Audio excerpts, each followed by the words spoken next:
Assalamualaikum warahmatullahi wabarakatuh. Puji dan syukur kita panjatkan kehadirat Allah Subhanahu wa Ta'ala karena telah melimpahkan rahmat dan karunia-Nya sehingga kita dapat hadir dan berkumpul di sini. Tak lupa sholawat beserta salam kita sampaikan kepada Nabi besar Nabi Muhammad SAW. Tak lupa kepada para sahabatnya dan kita selaku umatnya di akhir zaman. Perkenalkan, nama saya Larissa Juliani dari kelas 11 MIPA 4, absen 14. Saya di sini akan menyampaikan materi tentang karya tulis ilmiah. Karya ilmiah adalah hasil karya yang diperoleh dari kegiatan menulis dengan menerapkan konvensi ilmiah. Pertama, kita akan membahas pengertian dari karya ilmiah. Karya ilmiah adalah karya tulis yang dibuat untuk memecahkan suatu permasalahan dengan landasan teori dan metode-metode ilmiah. Biasanya, karya ilmiah berisikan data, fakta, dan solusi mengenai suatu masalah yang diangkat. Penulisan karya ilmiah dilakukan secara runtut dan sistematis. Yang kedua, tujuan karya tulis ilmiah. Tujuan karya tulis ilmiah adalah menginformasikan pada pembaca terkait suatu masalah beserta jawabannya. Karya tulis ilmiah juga digunakan untuk membuktikan kebenaran suatu fakta. Juga sebagai wahana untuk melatih ide tersurat atau hasil penelitian dalam bentuk karya ilmiah yang sistematis dan metodologis. Makalah ilmiah yang telah ditulis harapannya akan menjadi wahana transformasi pengetahuan antara sekolah dan masyarakat. Untuk membuktikan pengetahuan dan potensi ilmiah yang dimiliki oleh siswa, pembuktian dalam menghadapi dan memecahkan masalah, dan itu bisa dilihat dalam bentuk karya ilmiah bersangkutan yang dibuat oleh siswa setelah mendapatkan pengetahuan. Selain itu juga untuk melatih keterampilan dasar dalam melakukan penelitian. Yang ketiga, ciri-ciri karya tulis ilmiah. Ciri-ciri karya tulis ilmiah yang pertama, reproduktif. Artinya, karya ilmiah ditulis oleh peneliti atau penulis harus diterima dan dimaknai oleh pembacanya sesuai dengan makna yang ingin disampaikan. Pembaca harus bisa langsung memahami konten dari karya ilmiah. Kedua, tidak ambigu. Ciri ini ada kaitannya dengan reproduktif. Sebuah karya ilmiah harus memberikan pemahaman secara detail dan tidak dikemas dengan bahasa yang tidak membingungkan. Dengan begitu, maksud dari karya ilmiah itu bisa langsung diterima oleh pembacanya. 3. Tidak emotif. Artinya, karya ilmiah tidak ditulis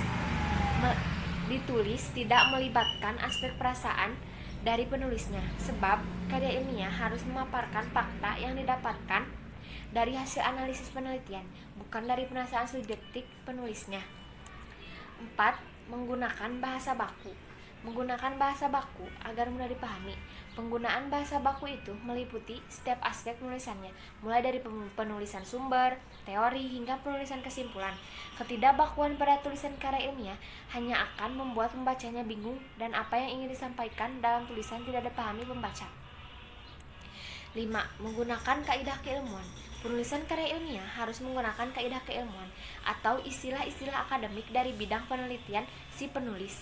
Hal itu bertujuan untuk menunjukkan bahwa peneliti atau penulisnya tidak memiliki kapabilitas pada bidang kajian yang dibahas dalam karya ilmiah. Penggunaan kaidah atau istilah ilmiah itu juga menjadi takaran seberapa ahli peneliti pada bidang keilmuannya. 6. Bersikap dekoratif. Artinya, si penulis karya ilmiah harus menggunakan istilah atau kata yang memiliki satu makna. Rasional. Artinya, penulis harus menonjolkan keruntutan pikiran yang logis dan kecermatan penelitian. Kedua hal itu penting karena karya ilmiah harus bisa menyampaikan maksud dari penelitian yang dilakukan oleh penulis tanpa membingungkan. 7. Terdapat kohesi. Artinya, karya ilmiah harus memiliki kesinambungan antar bagian dan babnya dan bersifat straightforward. Maksudnya ialah tidak bertele-tele atau tepat sasaran. Sebuah karya ilmiah, setiap bagian atau babnya harus memiliki alur logika yang saling bersambung. Selain itu, penyampaiannya harus tepat sasaran dengan apa yang ingin disampaikan. 8. Bersifat objektif. Karya ilmiah harus bersifat objektif. Hal ini sangat penting karena karya ilmiah dibuat berdasarkan perasaan penulisnya. Karya ilmiah harus menunjukkan fakta-fakta dan data-data dari hasil analisisnya, jadi tidak memiliki kecondongan subjektivitas. 9. Menggunakan kalimat efektif. Dan penulisan karya ilmiah harus menggunakan kalimat efektif. Ciri ini berkaitan dengan semua ciri sebelumnya. Tujuan penggunaan kalimat dalam karya ilmiah agar pembaca tidak dipusingkan dengan penggunaan kalimat yang berputar-putar. Penggunaan kalimat seperti itu hanya akan membuat pembaca bingung. Yang keempat, macam-macam karya tulis ilmiah. Yang pertama, ada makalah. Yang kedua, artikel. Ketiga, skripsi. 4, kertas kerja. 5, paper. 6, tesis. Dan 7, disertasi. Yang kelima, struktur karya tulis ilmiah. Yang pertama, ada pendahuluan. Bagian pendahuluan berisikan dasar-dasar penelitian ilmiah dilakukan, masalah yang diangkat, dan mekanisme penyelesaian masalah itu. Yang kedua, isi dan pembahasan. Bagian isi dan pembahasan ini bisa terdiri dari 1 atau lebih bab. Jumlah bab pada bagian ini bergantung seberapa pelik pembedahan dan pembahasan dari bahan penelitian. Yang terakhir, ada kesimpulan. Bagian kesimpulan berisikan kesimpulan dari hasil analisis pada bagian isi dan pembahasan.